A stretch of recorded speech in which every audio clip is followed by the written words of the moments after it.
koutou, and welcome to South Pacific Muscle. And on our podcast tonight, we have got someone who I haven't seen for a long time. So I think it's been about 12 years, Rachael. So it has been 12 years. And I've got to say, you look absolutely amazing. The rest of us aged a decade, and you forgot to. So no, but you still look the same. I still recognised you, though. Oh, well, that's cool. That's cool. I'll take that as a compliment. So tonight we have Rachael Palmer, who is an ICN pro athlete in the figure class, and she is a Hawke's Bay girl. Go the Bay, and this is a little fact actually that I got. Rachael joined Physique 2000 at age 14. Now, I joined Physique 2000 at age 15. Oh, really? Yeah, I did. And it was my first gym, and I really loved that gym. So when I found out that that was your first gym, I thought, wow, you're in good company, because there was some really cool people from there. So, oh, cool. Yeah, old Wayno, big shout out to old Wayno and the team there. So, long moved on, but he's actually training over in Flex and Hastings now, the ex-owner. So true. Yeah. I'm not up to play. Oh, look, he looks exactly the same as he did 20 years ago. So something in the water in the Hawke's Bay. Look, Nathan. Don't talk about Hawke's Bay water, man. When you were 15, that's 30 years ago. Sorry, mate. I'm holding back saying something really bad, but I'm going to take that on the shoulder, and I'm just going to soak it up. So getting back to Rachael, when she joined the gym, she told us that she didn't have a great body image, and look, that's a fairly standard thing at that young age. But she wanted to learn more about how to change your body and how to train and how to eat. And way back then, there were no easy resources on the internet. She was all books. Internet. Yeah, so Rachael got into a lot of reading and self-study, and then went off to study exercise science, which led to her first role working at Les Mills in Wellington. So off to the big smoke, and where she said, like a lot of, I guess, younger people getting into bodybuilding and gym sports, she's pushed herself very, very hard, and ended up with a pretty bad body image, and admittedly somewhat of an eating disorder, which she was quite open about, and we're really cool with that, because I think it's something we have to front foot, being in a sport that's very body conscious, and we place a lot of sometimes probably unreasonable expectations. That's the word I was looking for. Yeah. So it's something we need to deal with, and so Rachael's come out and said, look, that was her start, which is a fairly typical thing that happens in our industry. But she found bodybuilding, and said bodybuilding was a bit of a lifesaver. And look, I've heard that from a number of people, because it I guess it gives control, I guess, and she entered her first competition in 1999. So it's decades ago. I was putting down, oh my God, it was actually still in the 90s, just in the 90s, before Facebook and Instagram and all that. So yeah. Good old days. I think Mike and I were 97 when we our first ones. Yeah. I think I said to someone today, oh yeah, I was Mr. New Zealand last century. Oh, that's gold. And she competed in the novice shape, which is a good entry class, and we've talked a bit about those classes. And currently she's moved on from that, and she's clocked up a number of wins and bits and pieces along the way, which we'll talk about later, and is working as a personal trainer at Flex Fitness. So shout out to the Flex Fitness crew. So that's it. You've told her story. She hasn't got anything left for her to say. Oh, no. Look. This is that's the best interview you've ever done. We'll flesh it out. There's some little bits in there, Mike, that you kind of might like, because she won a couple of gold medals at the Masters Games as well in athletics. So, it's cool to see someone that's in the gym sports still maintaining some level of athleticism outside the gym. Because I certainly have got none, and I think, Mike, have you given away your aspirations as an athlete? Yeah, absolutely, a long time ago. Yeah. But I was probably judging Nabba while you were competing there, so I thought you might have been, and maybe judged me once or twice. Yeah. So, and Rachael, I hope I got it right. Did I get it right? Pardon? I hope I got it right. I hope I won. I hope you're the one that We'll check the trophies I behind hope you is first. And Rachel's given us a bit more info. She's actually competed at NABA NAC Worlds, which is, for those people that know, the NABA NAC Worlds is a very, very high level of competition. And right now she's focused on competing in the ICN, and as I mentioned earlier, is our first pro figure athlete. So that's a bit of a long-winded intro from me, but just do you want to sort of tell us about those early years, and some of your, I guess, early influences and things that sort of pushed you in the direction that you headed and kept you in the industry after some early challenges? Like you said, I started in the gym when I was 14. That was when you could just walk into a gym and then be 14 and not need a parent signature or anything. I got no program. I just walked in and they're like, there are the toilets, there are the weights, just go for it. And so I kind of milled around and basically taught myself what to do by reading machines and going to the Havelock North Library and getting out bodybuilding books, which were, half of them were black and white because they were so dated. But all the main exercises were still in there. So the old school stuff doesn't date. And that's how I started to teach myself. Like you said, there's no internet. So you just had to read it, or magazines. The first time I kind of saw a muscly woman, I think it was in a magazine, and it was Linda Murray. Not when she was, not a competition pick, but one where she was obviously off season, and it was like a pick with a photographer, and aesthetically it was really awesome. And I still remember that picture that I saw, and that was the first time that sort of triggered something. I thought, shit, I like that. That's cool. I'd love to look like that one day. Very hard not to like her. Linda Murray is something. She does Wings of Strength now, eh? She's still really heavily involved. So I watch all her podcasts and stuff like that. She's still heavily into it, not competing, but she's still super supportive of women in bodybuilding and stuff like that. So that's quite brave to kind of walk into a gym as a young woman at 14 into that sort of environment. So you either were quite, well, I guess, confident, or I wasn't confident at all. so desperate to make a change. I was probably fight your way through that. I used to pass Physique 2000 in the bus when I was sometimes going to town to Hastings, and it had like the mirrored windows in there. I thought, man, I bet it's really cool in there, and it intrigued me somehow. I thought I'd want to go in there one day. I used to see older guys go in there with their bags and they look all sporty. I thought I'd love to go in there.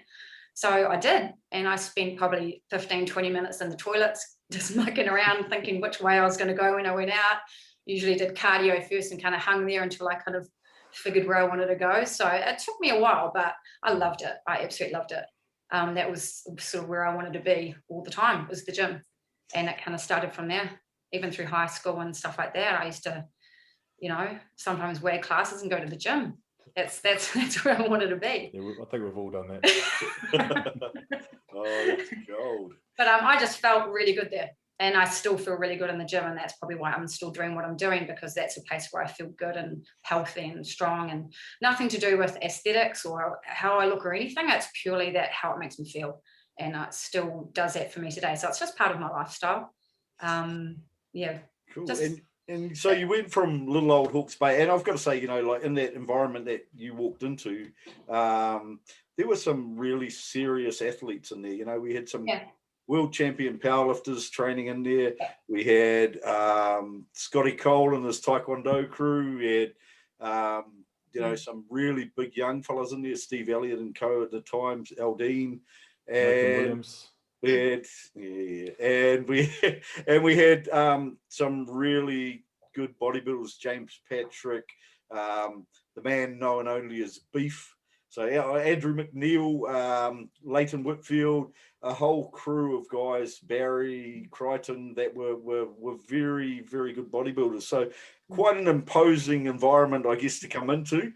But you found your way in there, and I guess I started off machines. I was too scared to go on the weight part at first, and I used to think, one day I'd like to be in there and know what I'm doing, and it was kind of like little goals along the way. And I used to love even just the pictures on the walls that they had there of the 80s and 90s bodybuilders, and so I just loved it.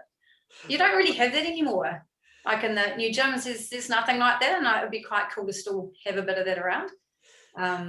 Each to their own, I guess, but I really like that. I think me and Mike will be 100% behind you on that one, because we talk about our favourite times, and and one of our favorite gyms was just plastered with pages torn out of bodybuilding magazines stuck on the wall. Yeah, because there was no internet, and it was just it's that environment, it's that positive environment. It's Cool. So Nate touched on the idea of control earlier on. And so at what point did you start sort of feeling that the gym was your vehicle to sort of gain control over either your confidence or your body image, or how did that sort of start to snowball? Probably when I started losing weight, and then I started to feel better. I got stronger and fitter, and then I felt better because of that as well. It was definitely a combination of both, but it was probably weight loss at first, I think, will really push me to keep going, because obviously what I was doing was working, and I was getting stronger, and I'd run up the peak and stuff like that, and things got easier. And I just felt a hell of a lot better than what I did, because I used to get teased about my body and stuff like that, which lots of girls go through at school. And then I started to not get comments anymore, which, it was nice to not have someone hassle you about your body. So I was like, right, this is where I want to be. I don't need to hear that anymore, because it was really negative for me. And that's when I knew that I wanted to do that as a job and help others feel better about themselves, not just weight wise, but it's that confidence, that health, fitness, sort of general overall well-being, which is what made me want to go and study. Hey, just while we're on that topic, because I know that there'll be viewers out there that are really struggling with their own body image and might have negative feelings around that kind of thing. What would your advice be, having been someone that's experienced that kind of thing, and what sort of steps should those people be taking for their own well-being, I guess? I think what helped me was not just looking at myself or judging myself on what I looked like, more so what I could do. So it was more what my body could do for me, not just what it looked like. So I was strong, I was fit, and the same thing that kind of bodybuilding gave me to a certain extent was the same thing. I like what my body could do, even though bodybuilding is about aesthetics. For me, it was about that, but it wasn't. I liked all the other stuff around it, the process, the dieting, the training, the trying new things and stuff like that. But as far as body image goes, I think staying away from social media a lot helps too. All these pictures that half of them are, as you know, they're edited, filtered and all that kind of stuff. Magazines, I started to stop doing that kind of thing, because I don't look like that. I'm never going to look like that. So I started to more celebrate what my body could do rather than what it looked like and who I was as a person, as cheesy as that sounds. Oh, that's cool. I really like that. And I think it's probably something that it's probably an easy thing to get into, because you see incremental changes quite rapidly in that, whereas your body kind of lags behind. So, one day you can, pull an extra plate on the lat pull down, or those feedback. Yeah, and yet celebrating those little successes as well. And I still do that for myself now. Set little strength goals for myself, or body weight goals that I want to do, not body weight, but like strength holds or something like that. And I've done that for ages, because it makes me feel good rather than how I look in the mirror. I make sure I'm a healthy weight, but I'm happy with that. Especially off season with competing, I don't have any desire to look competition weight season at all. You sound like me. You kind of got that use your body for what it's what you can do with it, and when it's time to win a trophy, then we'll worry about what we look like. And in the meantime, enjoy it. You turn it on and you can turn it off. I think that's what some girls may struggle with that, or if I've only done 1 or 2 comps, it's quite hard after competition to accept the fact that your body is going to change, and it should change. You shouldn't be competition body weight like you are on stage. And if they're okay with that, that's really important. But it's important that they are okay with that, and they're fully aware that they can't maintain that, but they can maintain a healthy body weight and still feel like they can go to the gym after competing. Because some girls binge eat and they'll put on weight and they'll just stop going to the gym because they feel fat, or they feel like, oh, I don't look like that anymore, I'm just going to hide away. And it's such a shame, and it's preventable. And it's where they need to get looked after post-comp as well, so that they're told, hey, this is what you can eat after comp. Try not to do this, eat this. It's good to keep eating and all that kind of stuff. Don't starve yourself after you're binge eating and get into that bad yo-yo cycle thing. And just that coaching on how to come out of a competition as well in a healthy way, and mentally way better for you as well. 100%, man. And I think that's the same for guys, that if you do a show have an exit strategy and a reverse diet type plan, and know what you're coming into, and embrace the fact that you're going to get stronger and be able to do more cool stuff with your body. It's actually really good, because you start to really enjoy training again, because it is harder toward the end if you're tired. So that's just another way of looking at it in a positive way. You just got to throw positives at yourself. And not just focus on that aesthetic side of it of, I'm not 6% body fat anymore, I'm not this, I'm not that, but hey, I can work on this now, and I can grow this muscle or work on this part of my body, and that should be a really cool time for athletes as well. Depends how you look at it though. I think that comes with maturity a bit as well. Or not. I think so. Something you learn. I've learned that. The more I've done it, I've learned to chill a lot more with it and just enjoy it, as well as, the process. We've all chilled a little bit more as we've aged, haven't we? Look, some of us have. I don't eat the same way coming out of a comp, but I used to. So it's not so boom and bust. It's a bit more smooth and even. I think the take-home point for people, and it's a hugely important one, is that if you're doing your first show, get some help around what the other side of the show is going to look like, because I personally don't know anyone that's come out of their first show and not gone on a bit of a food bender and felt Yours down was and bad. Special. Yours was pretty special that first time, wasn't it? Perhaps that's a story for another time. 17 You're looking at kilos Nate, I'm sure. I am absolutely looking at Nate. 20, pizza. 24 kilos in 3 weeks. And I injured something on my insides and had a sore stomach for 6 weeks. So, because you overstretched it. I don't know. I have no idea, but it felt like someone had punched me in the stomach for like 6 weeks, and it was like bad sore. And and to me, really unhealthy. But I didn't know what to expect, and I kind of just cut loose. So and look, probably a little bit easier being a guy and having a strength background, because you go, hey, I'm getting big again. But but still, I've got to say that I didn't feel good. No, you don't. I felt bad. Then I ate more. Yep, you feel crap. Yeah, you feel crap. Yeah, so look after yourself, first time athletes, and get some help. Talk to some people that have been through it and know what you're sort of getting yourself into, I guess, is probably the way to go. Yeah, so you did your exercise science degree, and then you got some time at Les Mills. So everything was going along pretty nicely, but then you had a bit of a rough patch before your recent successes. So can I share a little bit of the sort of journey there? Yeah, definitely. I did my first comp in 1999, like I said before, and I did Miss Fitness. A bodybuilder at Les Mills saw me train and said, you should do a bodybuilding competition, you should do Miss Fitness class, because he saw me doing some gymnastic stuff, as I do. And I used to love the fitness girls. They were my role models at the time in the late 90s. Loved them. I used to buy, Miss America fitness magazines and stuff.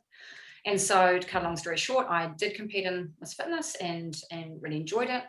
But then I had sort of some not so good people around me at the same time. I met some great people, but then I met some people that weren't very good for me and didn't give me very good advice. And to cut a long story short, after I ended up having an operation on my wrist after doing a couple of Miss Fitness comps, unfortunately, no one was in my class. It's always been a really quiet class. I think a lot of people I don't know if they're scared to do Miss Fitness classes because of the routine, if they can't do gymnastics or strength holds, but they're all elements you could learn if you wanted to, and if you didn't want to do gymnastics in your routine, you don't have to. But it was a class that's always been quite quiet. I don't even think NABA does it anymore. And after I had an operation on my wrist, I had time off, and then I went through a really, really bad depression, which led me to come back home. I couldn't go to work. I had to go back and live with my parents. I couldn't go into a gym. I didn't really go out of the house much. It was really, really bad. I would not even be able to do an interview with you guys today at all. There's no way I'd be able to hop on stage. And if anyone's gone through depression or clinical depression, it just totally puts you in a hole, and it's absolute rock bottom. That was absolute rock bottom for me. It couldn't have probably got any worse than it did. So the wrist injury sort of started the spiral, but then it sort of took on a bit of a life. No, that was why I didn't go back into fitness, class, Yeah. because I got a pin in my wrist and all that. I thought, okay, I need to leave that for a little bit and maybe approach it later down the track. But I was in a really, really bad relationship, and that slowly started to really break me pretty much. And that led to my depression. It was a little bit around the whole bodybuilding scene as well. Not that, I'm not saying that all bodybuilders are bad, but I just got unlucky. And that's what started it for me. And I'm sure a lot of people that have been in bad relationships can relate to that. How I was absolutely fine beforehand, and then I just became a different person. I just couldn't. Most bodybuilders will know that most bodybuilders are relatively self-absorbed. So if you're in a relationship with one and there's no sort of give and take or compromise, it can be pretty ugly. Seems to be like that, eh? There's a few that aren't like that, but yeah, there's a bit of that, definitely. But we're not all like that. But yeah, I got unlucky, and I was young. I was really young. I look back now, I thought, oh, I should have seen that coming. I should have, but I can't look at it like that now, because it was what it was, and maybe it's helped me out today, because that's my motivation for competing. It's not for pro cards, to be honest, or anything like that. It's purely for me. It's because I know where I was to where I am now, and that's always sort of been my fuel or my fire to train and all that kind of stuff. It's all kind of been about that. It's purely personal for me, not for popularity or anything like that. So yeah. So I guess one of the things that we try, we like to help people and we like to give some take-home message. Was there anything that you did yourself to kind of start digging yourself back out of that? Was it just a matter of time? It took a long time. Sort of help? It took ages. But then after a while, I just thought, no one could really get me out of it other than me, and I learned that. I couldn't even go into a gym. I'd drive past Physique 2000 to try to inspire myself to have the courage to go in there, because I was in the gym all the time. I was working at Les Mills and all that. I mean, I was so active, and I couldn't even do that. I didn't even like going for a walk. It's just horrible. I just thought, what do I like? Because at that time, I felt like I didn't like anything. Nothing made me happy other than eating and just doing nothing, staying home. So obviously I put on heaps of weight during that time as well. So there was that too. But I just sort of thought back to what makes me happy, like anything. So I would do things like go to the library and read books of poetry and stuff like that. Stuff that I like, read about Shakespeare and that, which I'm a bit of a nerd with that kind of stuff. And then I started to read back about nutrition and weights. I thought, I used to really like studying. Maybe that could be something I could do, because I didn't feel like I could work still. Didn't have the confidence to talk to people, or felt like I wasn't good enough to go back in the gym yet compared to what it was. And so I decided to study, because it was something I loved, and I still like learning stuff all the time. And so that's what I did. I went and studied in Palmy.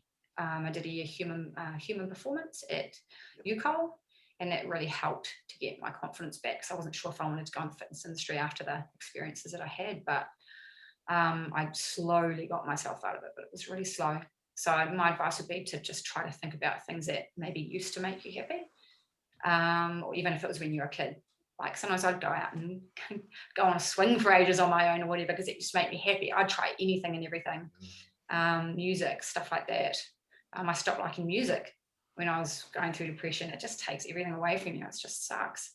But then I started to get that back again, and that would probably be my one big piece of advice, is to maybe go back in time, even if there's nothing you can think about at the moment that you like or that can make you happy. Maybe think back years ago when you were little, maybe if it was art or playing the piano or whatever. Just find something, just one thing, because I just found one thing, and that was enough to help me to get out of it.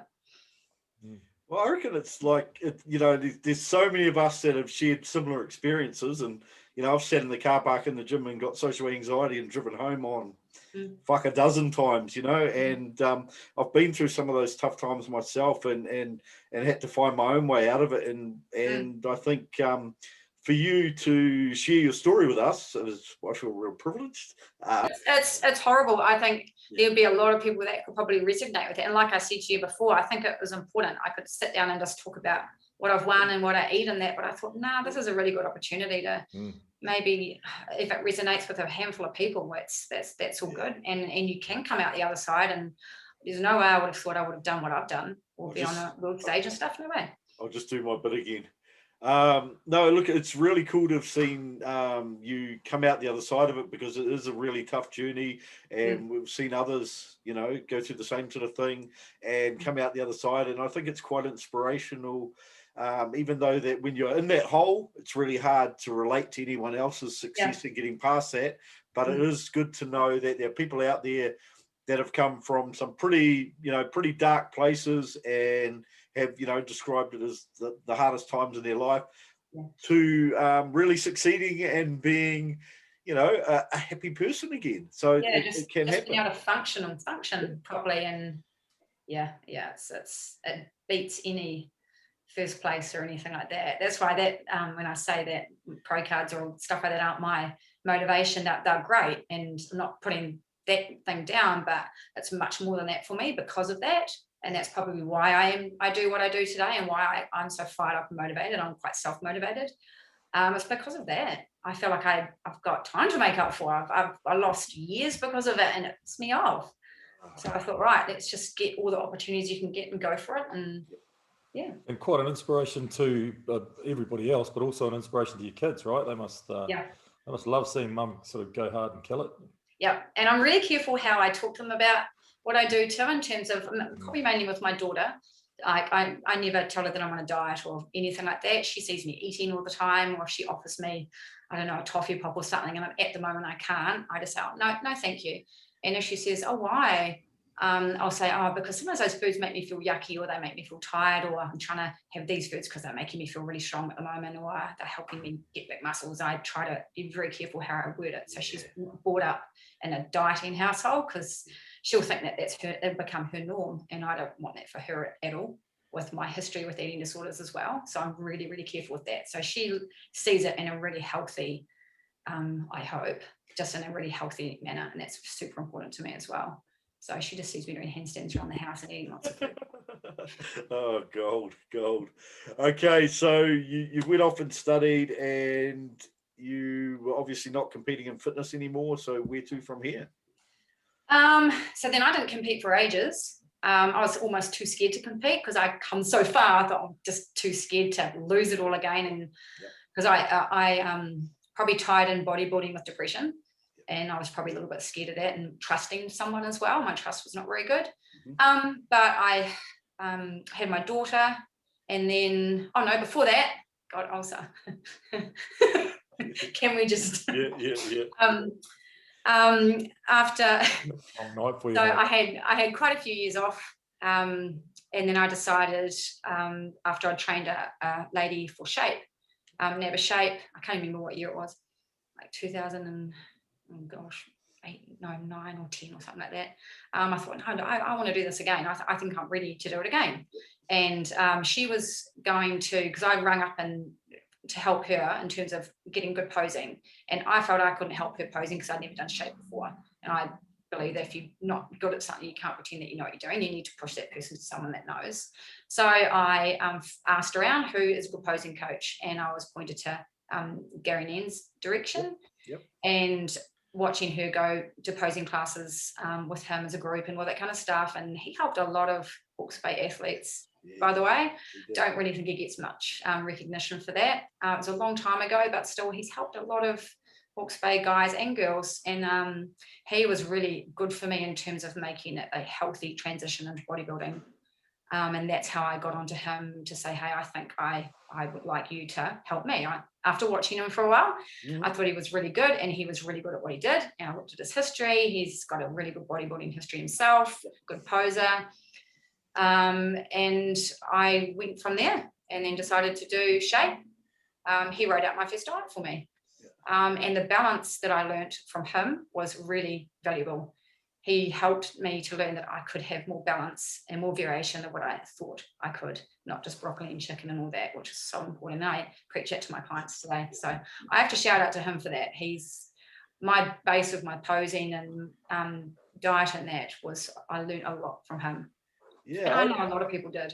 I remember watching Gary compete. You probably did. Yeah, probably 2005, around that kind of era, 6 maybe. Possibly even overseas in that as well. Yeah, regional, national, and overseas and stuff. And he's He's got a lot of knowledge, and he's learned off others as well. Alison Rainbow and all that, how to do, you know, nutrition for women, not just men. And that's kind of what I liked about that. I thought, he's actually worked with women before, and he's kind of learned a lot. And I thought that would be good for me to learn off someone like that too, because the trainer I had at Wellington was just, it was bad. I had one diet for the whole time, including peak week. It was terrible. And then eat fish and chips and lollies and all that the night before, and it was just, not cool. So yeah, then I got into shape. Novice shape first. I wanted to start at the bottom and work my way up, which I still like doing. And then it was sort of my idea to come in probably a little bit leaner and more muscular for novice shape, to see maybe if NABA were wanting an international look or the New Zealand look. And I was quite happy to try it. I'm knowing that they might say, no, we don't want that look, because I really like the look of the international shape girls. That NABA, I love that look. I still do. So I went in with that. And did my first show. I got major stage fright. It was not a good experience for me. That's nothing to do with Gary or my prep or anything like that. I was good for that show, but boy, that was probably my hardest one. I almost didn't go out on stage. I was just thought, no, I can't do this. So what year was that? What year was that, Rachel? That was counties. My first one was counties Manukau. I think it was 2015, 14. So was that about when Suze Baxter was no, after that, year after that. So no, to be that year. So that was the kind of look you liked, though. I mean, she was competing. I liked more muscular than her, as bad as it sounds. She was quite lean, though. Yeah, she was. She was. I would just always look to the international girls for some reason. I guess you kind of go with the look that you like personally. Yeah. And then I just sort of flew with that and just wanted to get the judges' feedback, whether that was yay or nay. And I soon found out that no, that's not what they wanted, which is fine. I mean, that's what we always preach is, you know, create the physique you love and then find a class that suits it. Don't try and change yourself to fit a class. No. And then after getting the judges' feedback and that, it was like, okay, cool. So that's not what they want. That's fine. So and they said to come in softer next time. I put some photos up today on my Instagram, which shows the difference between those two comps, because I did come in a lot softer. I didn't like it. I thought, no, I don't. I want to be able to go for it. So I still finished off my year in that, knowing that I'm not gonna go and win shape because I don't have the body they want, but I was fine with that. I just wanted to finish my year and do my routines and stuff like that. And then I went into novice figure, and then I could just feel like I felt like I could just go for it and just slowly build my way out, which I did. Should we have a look at some of those early competing and have a bit of run through? And what I'll do, I think I'll let you do all the talking. So I'll just bring that up. As long as we come back to the when you start winning and going international competition, get all those trophies behind you. As long as we kind of come back to that afterwards. So we will the last couple of years. That's the fun stuff. Right. So Rachael _Palmer _ ICN and pro athlete. So if you want to follow Rachael and look at what our, I guess, isn't it cool that I get to call you our premier figure pro in the ICN division? That's fucking, I know, be proud of that. You own that one. So if you want to follow Rachael on her journey, and I've got to pass on a comment actually. I was in the gym yesterday with one of the guys that trains there. He's one of the guys I hold in very high regard, and I said, I'm interviewing Rachael Palmer tomorrow. And he said, Rachael from Napier? And I went, yeah. And he goes, I was in Australia when she competed, and she walked out, and I went, fuck, she's won this. And he said he was absolutely blown away by your condition over there. So I'll just pass it on to you. I'll leave it as an anonymous comment. I was going to say, who the heck was that? Secret. But no, it was really high praise from him, and really? Yeah, it was cool. So I thought I'd pass it on to you. Okay. Cool. Thank you, whoever you are.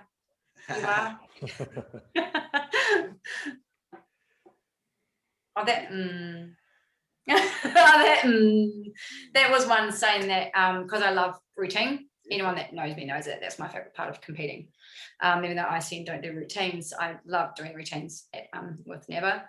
I just felt like that was, because that's my Miss Fitness background, I think, because I just love that class, and I just thought that's just a one way to really make you an individual athlete. Like, how else can you shine on stage? You're all wearing bikinis, you all got makeup, you've got your hair done and all that kind of stuff, you will pose similar, but the one way you can stand out is in a routine. And just make yourself stand out. And for that post, I was just putting it out there. If anyone's wanting routine choreography, I'm happy to help online or in person, because I really love that part of it. Love that part of competing. Yeah, it's a cool photo. Really like it. Thanks. It's fucking like captured the moment really well. I saw fitness girls doing that, so I thought, man, I'm going to add that to a routine. I don't know if I can do it, but I'm gonna go for it, and that's what I did. Oh my god. Oh my god. So when's this one here? Yeah, so that's nice. That was my first comp. That was Miss Fitness, and that was when I was in novice shape. And that was the first novice shape I did, when I was told I was a bit too lean and a little bit too muscular for it. And then that was novice figure. That was Hawke's Bay Champs.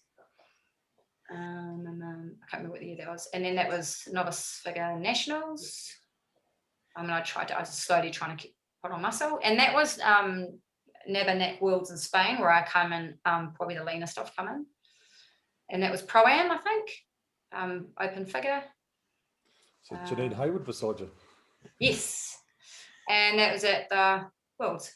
So my goal for Worlds was really to try to come in looking fuller and just work on putting some muscle on to be out with those other girls. Shoulders have definitely come up in there. Yeah, I worked hard on my shoulders, and I ate a bit more leading up to it. But to be quite honest, I was a little disappointed with Worlds. I've told Brenda this. She's like, what? I was not totally happy with my package for Worlds. I felt like I could have done better. A few things leading up to the comp weren't quite right in terms of leading me into the condition I wanted to come in. I felt I was holding water. I kind of smoothed out a little bit. So I was a bit disappointed with that. So this year I'm going to totally try to rectify that situation and come in better.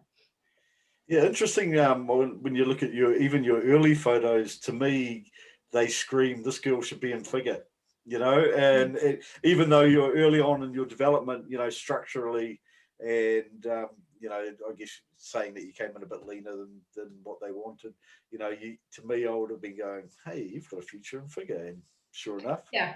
And I always had figure in my head, but I just wanted to kind of work my way up. Yep. I wanted to get that experience. Yeah. And then at the time, I really wanted to go in line with those international girls, because I like their look. And then I thought after that, I'll progress and see how I do in figure. Cool. A quick squiz through a couple more photos, see what else. Oh, pancakes. They look good.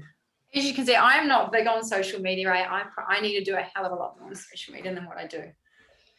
Yeah, it's a funny old thing, social media. Like it, it's sort of, I think a lot of our really outstanding athletes really haven't really got a lot of interest in it and feel quite obliged to do it.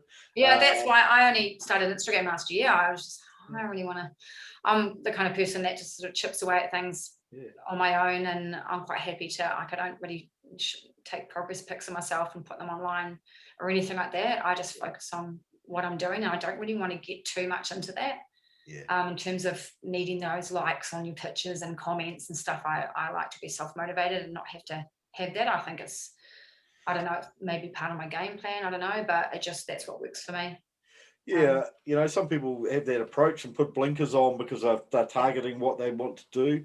I think there's a certain amount of social media stuff that people need to do in terms of making themselves well known, and particularly if we're going out of our little island and flying over to the US and something, and standing in a lineup with 50 other girls, that perhaps it's good to at least be known. No, I agree with you. Yeah. But as you say, it can be horrifically negative. I think it's a matter of how you manage it. But yeah, totally. I'm on social media, but to a point. Yeah. I'm there, but I'm still probably stuck in the 90s, kind of there. Hey, talk us about your show prep bodies and your posing coaching that you're doing. I know you've got something coming up in the next week or two. Tell us what you're doing what are you doing business-wise at the moment? I'm going to Palmerston for a weekend because I really wanted to work with girls one-on-one with their posing. I find personally that I prefer that better than to do it in a group. I feel like I can't give each girl that the time. You might get a novice there, then a girl that's competed a lot, the novice might just be standing there while you're working with everyone else. So I thought, no, I want to just stick to one-on-one and work a lot with novice girls that haven't competed, and just give them a really good base, a really good start, which I knew was important for my background in that as well. So someone can tell you, you know, what goes on at a competition, what side you might be walking in, what the judges will ask you, which way to turn, and all that kind of stuff.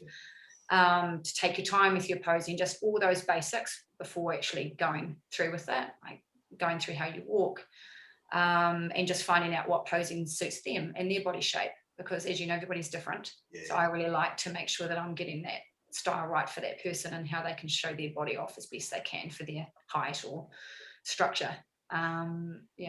Absolutely critical, eh? And I guess, you know, you were indoctrinated in it pretty early with Gary Neon and that, but you know, it's amazing how many new athletes have got really good physiques but can't show them off, or show them off in a way that is you know, it doesn't do them any justice. So you sometimes see it on stage, you think, oh, if he just did that, or if he's in a back pose and he's all the way back here, and he's looking up his back, and it kills me. I sit there and go, oh, come on. And it just, I think, you know, like posing is an art, and it takes a lot of practice and a lot of time. And those people that are fantastic posers on stage and show themselves off to the absolute best of their ability are those people that put in the time and effort and put in the hours just as much as, you know, all the rest of the sport. So definitely, it costs you placings. It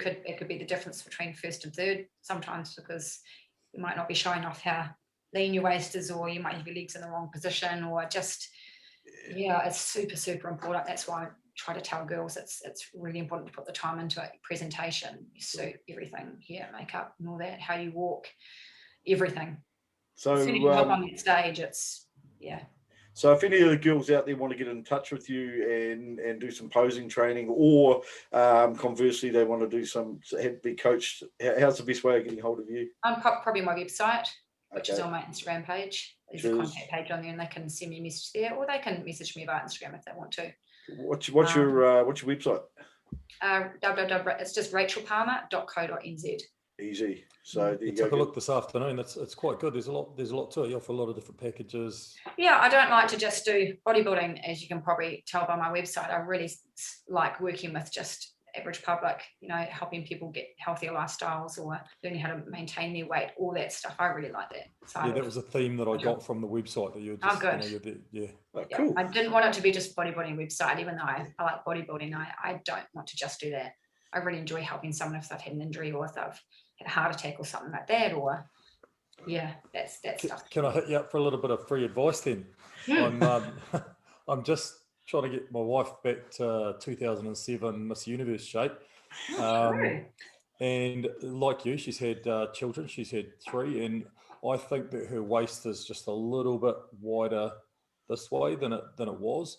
Kind of narrowed the other. Is there anything special you did either during, after, before competitions to sort of help your waist to kind of keep that as trim as possible? My waist annoys me actually front on. That's one area that I'm trying to work on, because my waist is a little wider. I think it's because of my gymnastics background and me doing this fitness moves and different things that I do, bodyweight exercises, which I need to completely cut out this year, which I will. On the side, I'm nice and thin, but I am as well a little wide.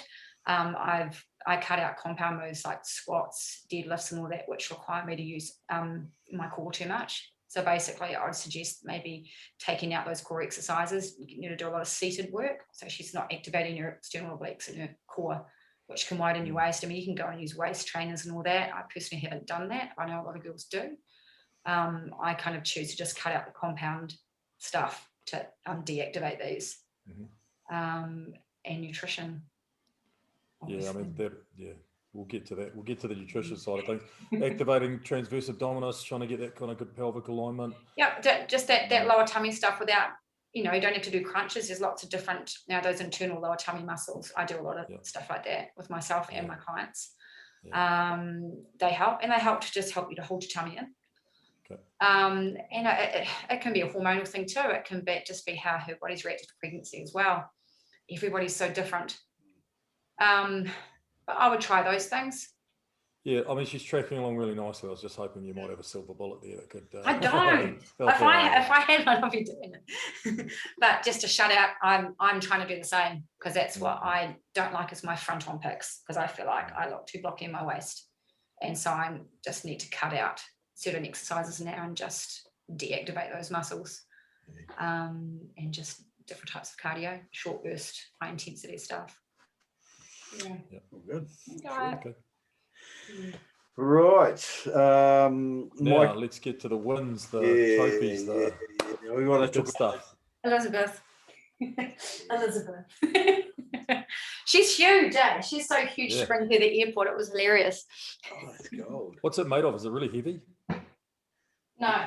Hey, I don't know what it's made out of, but it's not super heavy, no.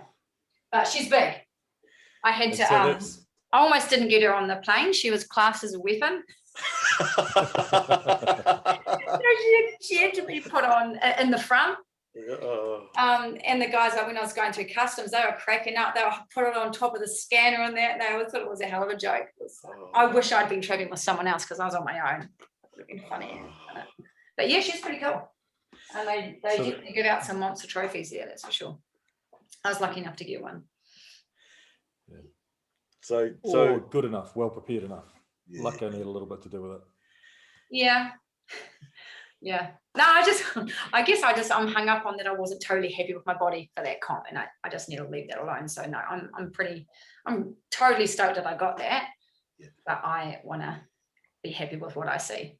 So given there's a feeling of some unfinished business, or I want to put something even better up on stage, what are we looking forward to in the future, Rachel?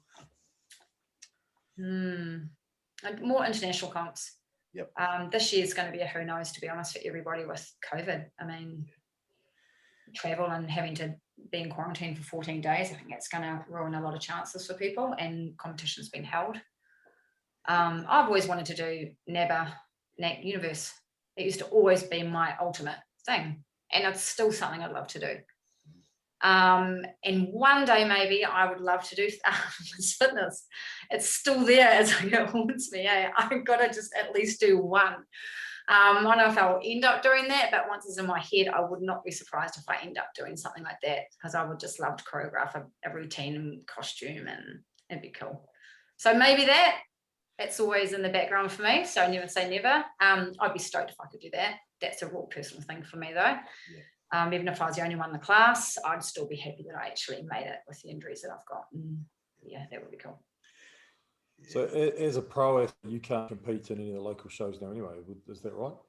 I got hold of Marianne and Jim about that, actually, because I wasn't sure. Because I know that I could only compete as an international figure athlete if I did never. I was told that, but I haven't looked at any other federations or anything like that, though. Do they have they have international class still, Mike? They still run an international class in the. They do, yeah. Gotcha. Yeah. So I wouldn't be able to. I think it's for anybody who's competed internationally in the last 2 years. Okay. Yeah, that's what I was told, because I wanted to know out of interest. Yeah. Where I stood, what my options. But that still puts you up.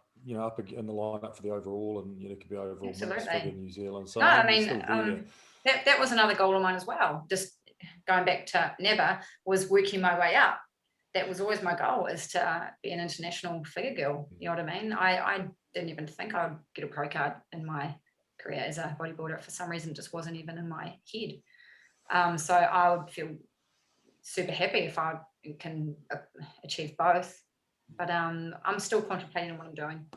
Cool. I just remember talking our interview with Mike Debenham. He said, be very careful if you're trying to get a pro card, because you then can't compete as an amateur. The only shows you can do potentially in New Zealand, the Pro-Am or overseas shows. Right. So that's it for your local competing career. So I was just wondering if it was the same with the ICN pro card, or I think so. Sort of federation hop and still compete here in New Zealand. I think the rules are much the same. And if you choose to not, I think if your pro card's valid for 2 years or something like that, and if you can either choose to keep that going or not, if you don't sort of renew your premium membership there, I think then you lose it. So that's just something I'll have to think about, what I want to do, which direction I want to go and all that kind of stuff. For me, it will just be a personal thing, like bodybuilding always is. If I want to go and do something, I'll do it. But this year, I'm just having to think about what I want to do. I really enjoyed competing at the ICN Worlds. They were super friendly. Federation, it was a really good experience. I didn't go there realizing that I would take her home or a pro card. So all of a sudden I was sort of put in that position. And I was like, oh, wow, okay, I'm in this situation now. What am I going to do? Like, what are the rules? Do you know what I mean? Yeah. So yeah, it's been quite new for me. Awesome opportunity though. Yeah, sounds really cool. Really cool. Look, we're going to go and wrap at this point, but I'm really intrigued to see what you do next, and I quite like the fact that you're not worrying too much about politics and all the rest of it. It's what you want to do is what's going to happen. So, and doing the best for your happiness. So, I'm looking forward to that, and I really want to thank you for sharing some of that stuff tonight. I think it's really valuable stuff, and I think people out there there'll be someone out there that will grab onto that, and so thank you for that. Yeah. Welcome. And we wish you all the very best for the coming year, and let's not make it another 12 years before we catch up again. I know. Preferably not. I won't probably keep looking like I'll be looking a hell of a lot older by then. Thanks heaps for having me. I really appreciate it. Okay, look, just before we go, is there anyone you want to do a big shout out to? Any of your supporters, loved ones, sponsors, etc., that you want to say? Oh, I said to my kids I'd make a shout out to them because they asked me to. So hi, Lucas and Emma. They were in the other room. They were told not to come in until they came out. And my family.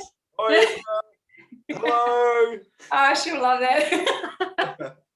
My parents, my family. They're the ones that helped get me through that horrible time in my life. Gary as well, who enabled me to get back into bodybuilding in a much healthier way. Guys at Flex and Napier, my sponsors NutraTech, and anyone else that's sort of helped me through that really crappy time. I can't even think of all the names, to be honest, but yeah, it's hard when someone asks you that, who you want to thank. You think, God, I'm going to forget somebody. They know who they are. Yeah, they'll know who they are. So that's a cool thing. And nice sponsor, by the way. Great company. So again, thank you very much to all our people out there. Stay safe. Look, if you are experiencing any of these things in terms of body image, in terms of depression issues, reach out. Fuck, we've all been there. Look after yourself. And to everyone, have a safe week, and we will catch up with you next week. Cool. Bye.